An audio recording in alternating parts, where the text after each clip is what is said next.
calendar was made by men. It's filled with them. We celebrate existence with dates dedicated to murderers, saints, and politicians. Jesus gets birth, martyrdom, and resurrection. What about Mother Mary? It's as if her participation hardly rates. She's relegated to metaphysical rape victim, then painted over to be a virgin. Now society likes women painted, though not enough to honor whores. Queen Victoria gets her due because she shored up colonialization. A truer spring celebration would dedicate each day in May to Mary Magdalene. Her royalty runs deeper than Germanic tradition born of patriarchy, war, and attrition. And if Mary Magdalene is a prostitute, then it is a righteous profession. Not the oldest, no. That title belongs to misogynistic oppression. You can bet it was men who first commodified flesh. What's not ours we strive to possess, so we can then earn some rent.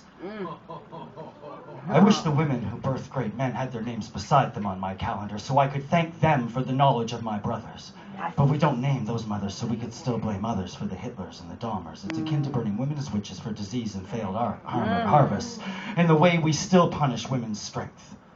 Forced segregation, denied education, genital mutilation, tossing acid on a face because many men would rather look at something ugly they create than accept nature's intention, precision, and grace. And don't think the West escapes this. Here, daily, we threaten murder and rape. Media tell women how to behave, and new legislation throughout the United States seeks to enslave the womb, restricting access to abortion while criminalizing women who raise children on their own. Now, who conceived of this absurdity? Oh yes, Bibles and calendars were made by popes and kings. Now governors feel obliged to extend their reign, chaining half of society to their anatomy. I remain hopeful. We're already living through Orwell and Huxley. How about A New Horizon, scripted by Marge Piercy? Yeah! Better yet, let's name seasons after writers. Gertrude Stein Summers will all reside in Paris. In the future, intellectual praise, days set aside for bell hooks and Naomi Klein. And if we really need a martyr, how about Joan of Arc Decembers?